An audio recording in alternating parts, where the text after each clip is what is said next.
사무엘상 7장 12절에서 17절 말씀을 함께 나눕니다. 하나님이 함께 하시는 새벽에 오신 여러분 주님의 이름으로 환영합니다. 이 새벽에 만군의 여호와의 하나님, 우리를 도우시는 하나님의 손길이 우리와 함께하기를 간절히 축원합니다. 남미를 보면은 브라질이라고 하는 큰 나라가 있습니다. 브라질 아주 큰 나라죠. 그 중에서 큰 도시 중에 하나는 리우데자네이루라고 하는 도시가 있습니다. 이 도시는 참 세계적으로 유명합니다. 왜냐하면 높이 2310피트나 되는 높은 산인 콜코바두산이라고 하는 산이 있는데, 그 위에 높이가 무려 100피트나 되는 거대한 예수님의 동상이 서 있기 때문에 그렇습니다. 이 동상은 밤이나 낮이나 늘 두 팔을 활짝 벌리고 리우데자네이루를 향해서 있습니다. 마치 그 모습이 그 도시를 감싸는 것 같은 그런 모습을 하고 있죠. 이 예수님의 모습을 보면서 사람들이 참 평안함을 느낀다라고 이렇게 말을 하기도 합니다. 높은 산 위에 거대한 예수님의 모습, 이것으로 인해서 참 유명해지기도 했지만, 그 모습이 마치 평안을 주고 또 도움을 줄 것 같아 그러는 모습으로 비치기 때문에 그것이 유명한 관광지가 되기도 했습니다. 저도 사진을 통해서 그 거대한 예수님의 동상 그 모습을 좀 보았습니다. 정말 놀랍다라고 생각을 했죠. 그 크기와 그 아이디어에 놀라움을 금할 수 없었습니다. 사람들이 큰 구조물을 세웠습니다. 그런데 그 모습을 예수님의 형상으로 만들었습니다. 예수님의 모습, 그 속에 담겨있는 의도는 평안함과 또 사람들의 간구함일 것입니다. 즉, 도움을 구하고자 하는 연약한 인간의 모습이 아마 그 속에 나타나지 않았을까, 이렇게 생각을 해보기도 하죠. 시편 34편 6절, 시편 34편 6절은 우리에게 이렇게 말합니다. 이 곤고한 자가 부르짖음에 하나님께서 들으시고 그의 모든 혼란에서 구원하셨도다 하고 말합니다. 인간의 그 연약함, 그 곤고함, 이런 것들이 하나님께 상달되고 하나님은 이 소리를 들으시고 우리를 구원하신다라고 이렇게 말씀하시죠. 여러분, 우리가 이 땅에 살아가는데 말이죠, 이 땅에서 생명을 갖고 호흡하면서 살아가는 모든 사람들의 특징이 한 가지가 있습니다. 무엇일까? 그 어느 누구 하나 곤고하지 않은 사람이 없다라고 하는 겁니다. 이 세상에 어려움을 느끼지 않는 사람이 있는지요? 모두가 곤고함, 어려움, 환난, 이런 것들을 다 겪게 됩니다. 누구나 힘들고 어려운 순간들을 만납니다. 인생을 살아가면서 항상 즐겁고 행복하지만은 않을 겁니다. 삶의 구석구석마다 늘 고민하고 눈물 흘려야만 하는 그런 순간들이 있습니다. 이때 우리가 부르짖고 도움을 구해야 할 분은 오직 하나님입니다. 방금 본 시편에서도 성경 곳곳에서 우리의 부르짖음을 들으시고 구원하시는 분이 바로 여호와 하나님이시다라고 이렇게 말합니다. 하나님은 우리의 신음조차 들으시는 분이죠. 그리고 힘을 주시는 분입니다. 때문에 여러분, 오늘도 하나님께 나아가십시오. 하나님께 도움을 구하십시오. 오늘도 우리의 마음 가운데 평안을 주시고 큰 도움이 되시는 하나님의 그 놀라운 은혜가 우리의 삶 가운데 넘치기를 간절히 축원합니다. 아멘. 이 오늘 본문은 유다 민족의 영적인 지도자였죠. 이 사무엘 선지자의 그 사역의 마지막 부분에 대한 내용입니다. 그가 지금 사역을 마무리하고 있습니다. 사무엘은 이스라엘 민족을 향해서 회개를 촉구했죠. 그리고 모두 미스바라고 하는 한 지역에 모였습니다. 그곳에서 물론 블레셋과의 전쟁도 있었지만 도우시는 하나님을 위해서 큰 승리를 거둔 사실을 우리는 보았습니다. 오늘 본문을 통해서 여러분과 나누고 싶은 첫 번째는, 하나님은 연약한 인생을 도와주시는 분이라고 하는 사실입니다. 하나님은 연약한 인생을 도와주시는 분입니다. 하나님의 도와주심, 이 땅에 살아가는 모든 순간마다 우리 인간은 도움이 필요합니다. 도움을 받지 않고 나는 아무 도움도 필요 없다라고 말하는 사람은 이 세상에 단 한 사람도 없습니다. 우리는 주변의 사람들을 통해서 물론 크고 작은 사람들의 손길을 통한 도움을 받기도 합니다. 그러나 매일매일 매 순간 우리를 보이지 않게 도와주시는 분이 계십니다. 바로 하나님이 그렇습니다. 당시에 이스라엘 백성들은 늘 블레셋 지역과 블레셋 그 사람들과 싸웠습니다. 전쟁이 있었습니다. 과거 그들과의 전쟁에서 이스라엘은 상당히 많은 패배를 당했죠. 이스라엘은 패배했을 뿐만 아니라 바로 앞에 나온 상황을 보면 언약궤, 하나님의 언약궤까지 빼앗겼습니다. 하지만 이 언약궤를 빼앗은 이 블레셋 진영은 하나님의 재앙 때문에 아주 고전을 면치 못했습니다. 이에 이 블레셋은 하나님의 언약궤를 다시 이스라엘로 돌려보내야 되겠다라고 하는 결정을 내렸습니다. 그걸 반환하게 되었죠. 이때 사무엘 선지자가 이제 본격적으로 이스라엘의 신앙을 새롭게 하자라고 주장을 한 겁니다. 그래서 삶 속의 우상을 제거하고 오직 여호와 중심의 삶을 살아야 된다라고 강력히 촉구했습니다. 그래서 미스바라고 하는 지역에 온 이스라엘 사람들이 모이게 되었죠. 어제의 본문이죠. 사무엘상 7장 3절로 5절은 이렇게 말합니다.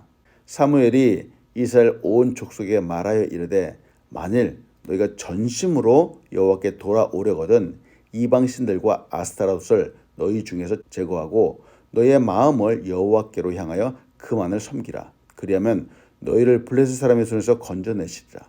이에 이스라엘 자손이 바알들과 아스타롯을 제거하고 여호와만 섬기니라. 사무엘이 이르되 온 이스라엘은 미스바로 모이라. 내가 너희를 위하여 여호와께 기도하리라 하매. 자, 이 부분을 보면은 이스라엘의 온 나라 사람들이 이제 회개하고 우상을 버리고 참 바람직한 모습들이 보이게 되죠. 여러분, 자신의 잘못을 뉘우칠 줄 알고 회개할 줄 아는 사람은 멋진 사람입니다. 멋진 사람. 이는 자신의 잘못을 인정하는 것이죠. 즉 자신이 완전하지 않다라고 하는 이 부분을 바로 말하는 것입니다. 그리고 동시에 내가 누군가에게 도움을 구하는 그런 연약한 사람이다. 도움을 구하는 그런 자세를 보여주는 것이죠. 자, 이것이 왜 멋진가? 사람들은 이런 모습이 힘없고 연약한 모습으로 보인다고 별로 좋아하지 않습니다. 싫어합니다. 그러나 우리의 이러한 모습을 기뻐하시는 분이 계시죠? 바로 하나님이 기뻐하십니다. 하나님은 이와 같은 사람을 기뻐하시죠. 도와주십니다. 연약한 인생에 하나님께서 진정한 도움이 되어 주시기 때문에 그렇습니다. 이스라엘 백성이 그동안의 자신들의 잘못을 회개하고 뉘우치기 위해서 미스바라고 하는 한 자리에 모였습니다. 그들은 거기에서 종일토록 금식했습니다. 회개했습니다. 하나님 앞에 자신들의 잘못을 뉘우쳤죠. 하나님이 바로 이들의 이 모습을 보시고 기뻐하셨습니다. 그리고 이들을 도와주셨습니다. 온 나라 사람들이 미스바에 다 모이니까 바로 적국인 블레셋은 긴장을 하게 되었습니다. 이 사람들이 모여서 혹시 우리를 쳐들어오는 것이 아닐까, 그것을 위해서 사람들이 모두 한 곳에 모였구나라고 오해를 했습니다. 그래서 이 블레셋은 이스라엘을 치기 위해서, 즉 전쟁을 하기 위해서 올라옵니다. 바로 이때 하나님께서 직접 블레셋을 물리치시고 이스라엘을 보호해 주셨습니다.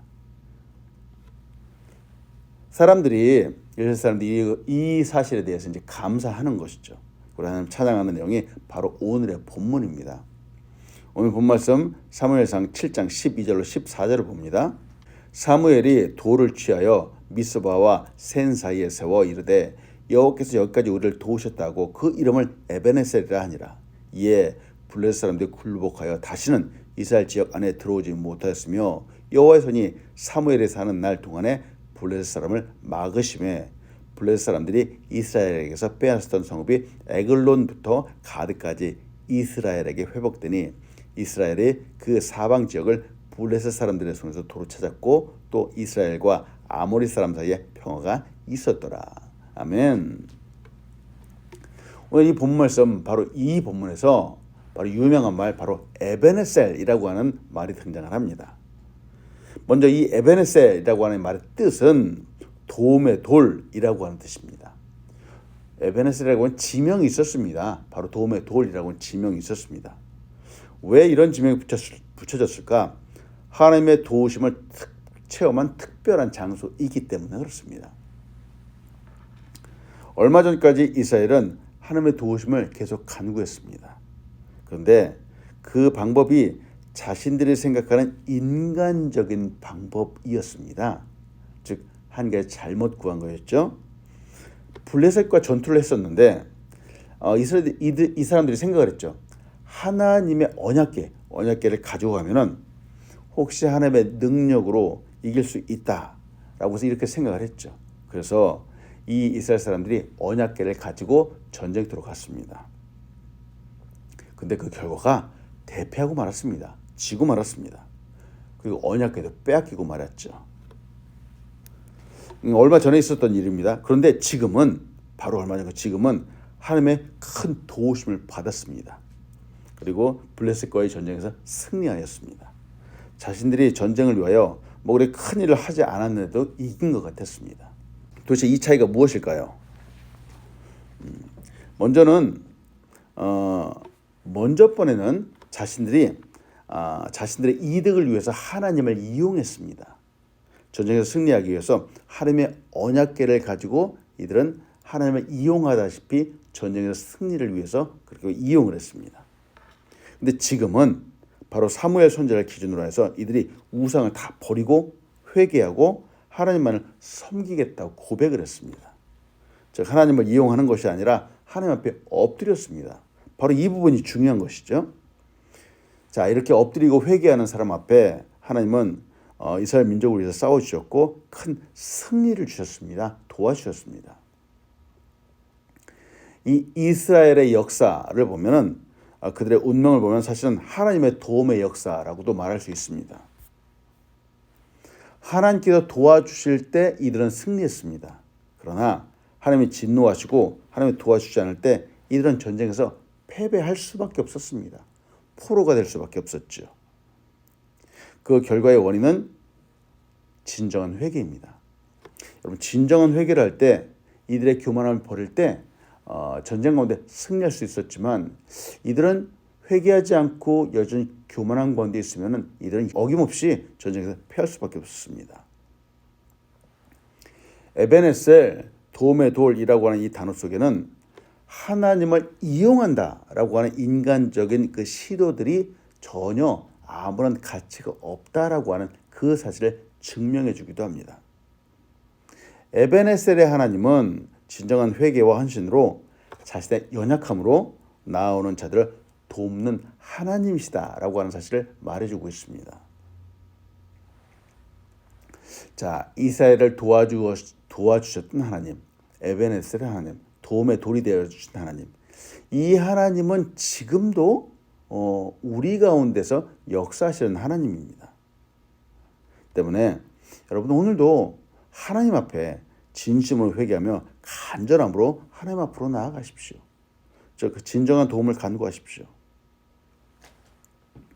자, 앞에서 말씀드렸다시피 간혹 사람들이 오해를 합니다. 회개를 한다고 하지만 이상하게도 그 마음 한 부분에서 하나님을 자기 편의대로 사용하려고 하는 사람들이 종종 있습니다. 마치 자기의 소원을 이루어 주시는 자판기처럼 이렇게 오해하고 있는 사람들이 좀 있습니다. 과거 이스라엘 백성이 전쟁에서 이기기 위해서 언약궤를 자기 임의대로 사용했던 것처럼 그렇게 하나님을 오해하는 사람들이 많이 있습니다. 사람들이 기도합니다. 사람들이 눈물을 흘리며 회개하고 기도한다고 하지만 때때로 그 기도들이 다 이루어지지 않는 경우들이 많이 있습니다. 왜 그럴까? 그 기도의 내용을 한편 살펴보아야 되기 때문에 그렇습니다. 그 기도의 내용들이 온전한 회개가 아니라 내 욕심에 따라 구하는 경우들이 왕왕 있기 때문에 그렇습니다. 바로 이 부분에 대해서 야고보서 4장 2절로 3절은 우리에게 경고합니다. 너희는 욕심을 내어도 얻지 못하며 살인하며 시기하여도 능히 취하지 못함으로 다투고 싸우는도다. 너희가 얻지 못함은 구하지 아니하기 때문이요 구하여도 받지 못함은 정욕으로 쓰려고 잘못 구하기 때문이라 하고 이렇게 말합니다. 우리가 기도하는 내용들을 한번 잘 살펴보면 좋겠습니다. 여러분 아시죠? 우리가 기도할 때 첫 번째로 구해야 되는 것은 하나님의 영광입니다. 물론 우리는 우리의 삶 가운데 필요한 것들을 하나님께 기도하죠. 간구합니다. 그런데 기도 중에서 가장 핵심이 되는 부분은 하나님의 영광입니다. 하나님의 영광에 대해서 우리가 먼저 구하고 그리고 우리의 필요를 나중에 구해야 되겠습니다. 하나님은 우리의 마음의 중심을 보시는 분입니다. 때문에 기도도 또 간구도 욕심이 아니라 바로 회개로 구해야 됩니다. 간절함으로 구해야 됩니다. 이때 하나님의 큰 도우심이 우리의 삶 속에 함께할 것입니다. 이스라엘 백성들이 진심으로 회개할 때 바로 에베네셀의 하나님이 되어주셨습니다. 이에 블레셋 족속이 굴복하였죠. 다시는 이스라엘의 지역 안으로 이 적들이 들어오지 못하였습니다. 더군다나 과거에 빼앗겼던 성읍까지 회복하게 되었습니다. 평화도 오게 되었습니다. 여러분은 압니다. 보세요. 인격적으로, 인간적으로 우리가 욕심에 따라 추구하려고 할 때 할 수 없었던 그 많은 일들이 있습니다. 아무리 구해도 얻지 못한 것들이 있었습니다. 그런데 이들이 진심으로 회개하니까 진심으로 회개할 때 놀라운 기적들이 나타나게 되었습니다. 하나님이 도와주셨습니다. 때문에 여러분 도전합니다. 물론 우리도 삶 가운데 살아가면서 크고 작은 욕심들이 있을 겁니다. 내 안에 잘못된 욕심들이 혹시 무엇이 있을까 한번 생각해 보시고 오늘도 이걸 내려놓기를 소원합니다. 그리고 진정히 회개함으로 또 주 앞에 연약함으로 나아가십시오. 하나님의 큰 도움이 오늘도 우리와 함께 할 것입니다. 아멘. 두 번째로 함께 보고 싶은 것은 하나님은 인생의 기한을 정하시는 분이라고 하는 사실입니다. 인생의 기한을 정하신다. 즉, 이 땅에 나게 하시기도 하고 또 하나님의 때에 이 땅에서 또 본향으로 부르시는 분이기도 합니다. 우리는 이 땅에 살아가면서 참 시간의 제약을 많이 받지요. 시간의 제약이라고 하는 단어를 여러분 들어보셨을 겁니다. 우리는 하루 24시간, 1년 365일이라고 하는 이 시간의 제약 가운데 살아갑니다. 즉 인생이 70년, 80년이 되면 그 젊었을 때 그 왕성하게 했던 그 일들을 이제 하나씩 마무리해야 되기도 합니다. 내려놓아야 되죠. 우리는 이 땅 가운데서 영원히 살 수 없습니다. 이것이 바로 하나님의 정하신 바입니다. 우리가 잘 알고 있는 시편 90편 10절 저는 이렇게 말하죠. 우리의 연수가 70이요 강건하면 80이라도 그 연수의 자랑은 수고와 슬픔뿐이요 신속기간이 우리가 날아가나이다 이렇게 말합니다. 때문에 지혜로운 사람은 바로 우리 인간의 이 시간의 때를 잘 구분하는 사람입니다. 젊었을 때, 어렸을 때 열심히 공부하는 때가 있습니다. 그리고 열심히 또 일하는 때가 있습니다. 그리고 열심히 사랑하고 봉사하는 때가 있습니다. 바로 이런 때를 잘 구분하는 것이죠. 그러다가 이제는 인생을 마무리하는 때가 우리에게 다 오기도 합니다. 참 바보 같은 사람들은 바로 이 때를 구분하지 못하는 겁니다. 마치 이 땅에서 영원히 살 것처럼 모으고 또 넘치도록 쌓기만 하는 그런 사람들이 있습니다. 참 이것이 헛된 모습이다라고 성경은 말합니다. 누가복음 12장에는 참 큰 부자가 나옵니다. 근데 이 부자의 모습이 바보와 같이 등장을 합니다.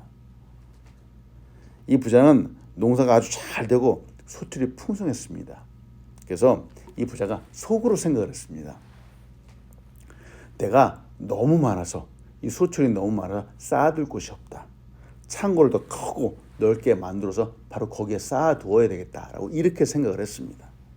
그래서 평안히 쉬고 또 먹고 마시고 즐거워하자라고 말했죠.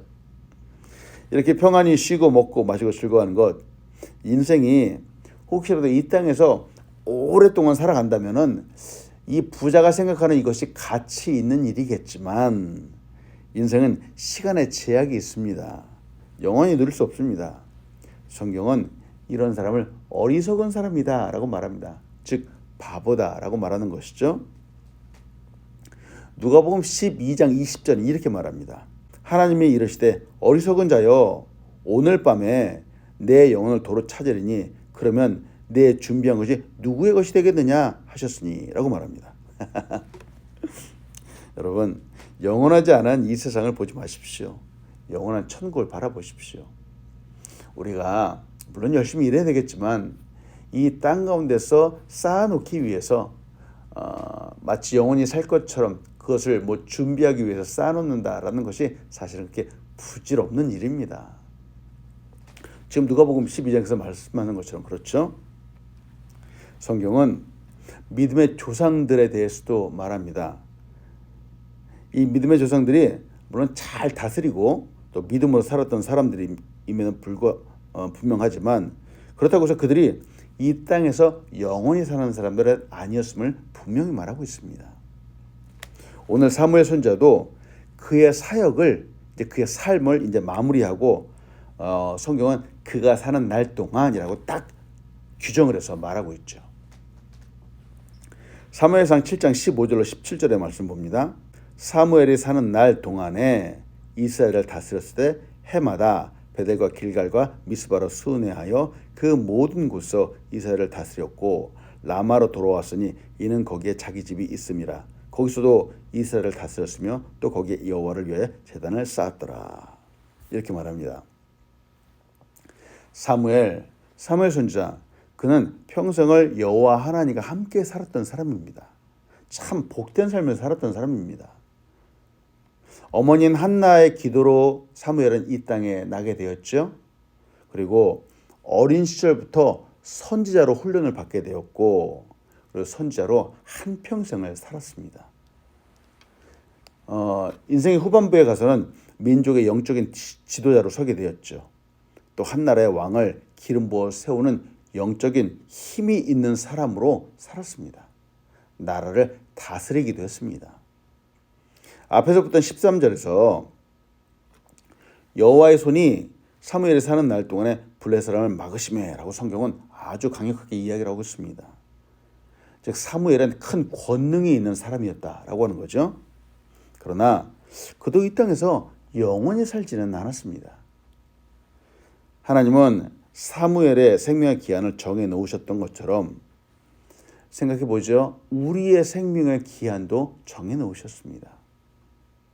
우리 역시 이 땅에서 영원히 살 수 없습니다. 하나님의 때가 되면은 우리도 주님 곁으로 가야 됩니다. 때문에 우리가 이 땅에 사는 날 동안에 우리 할 일, 즉 사명을 잘 이루십시오. 즉 사랑하며 섬기며 하나님을 경외하며 예배하십시오. 세상의 것, 이 세상의 물질에 우리의 마음을 쏟을 만한 그런 시간적인 여유가 그렇게 많지 않습니다. 가질 수 없는 것이 우리의 마음을 빼앗으면은 우리는 바보 같은 삶을 살아가게 됩니다. 아우카 인디언 부족을 위해서 선교하다가 순교했던 짐 엘리엇 선교사가 있습니다. 이 짐 엘리엇 선교사가 이렇게 말합니다. 영원한 것을 위해서 영원하지 않은 것을 버리는 사람을 어리석다고 하지 말라라고 이렇게 도전을 합니다. 무슨 말일까? 영원한 것, 즉 하나님의 영광, 사명, 이것을 위해서 영원하지 않은 것이 있는데 바로 세상의 것, 물질, 욕심, 명예, 권력 이런 것들을 버리기도 한다는 겁니다. 이 사람을 어리석다라고 말할 수 없다라고 하는 겁니다. 오히려 지혜롭다라고 말한다는 거죠. 이런 사람들은 하나님이 기뻐하십니다. 왜냐하면 우리의 이 땅의 시간이 정해져 있기 때문에 그렇습니다. 이 정해진 시간을 어떻게 지혜롭게 활용하는가 바로 하나님이 바로 이 부분을 보시죠. 때문에 여러분 오늘도 지혜로운 날, 지혜로운 시간들을 살아가는 우리가 되기를 소원합니다. 우리가 살아가는 이 날 동안에 우리가 추구해야 되는 것은 무엇일까? 바로 저 영원한 것입니다. 영원한 것. 하나님의 영광이죠. 말씀 마칩니다. 하나님은 우리 연약한 인생을 참으로 도와주시는 분입니다. 하나님을 나의 목적을 위해서 이용하는 것이 아니라 하나님 앞에 오늘도 엎드리십시오. 엎드리십시오. 연약함으로 진실한 분 하나님 앞에 간구하십시오. 그러면 하나님은 우리의 마음의 진실함을 보시고 하나님의 우리의 참 도우심, 큰 도우심이 되어 주십니다. 아까도 말씀드렸죠. 많은 사람들이 바로 이 사실을 모르고 하나님을 마치 마법의 램프처럼 생각하고 오해하고 하나님을 그렇게 이용하려고 하는 사람들이 많이 있습니다.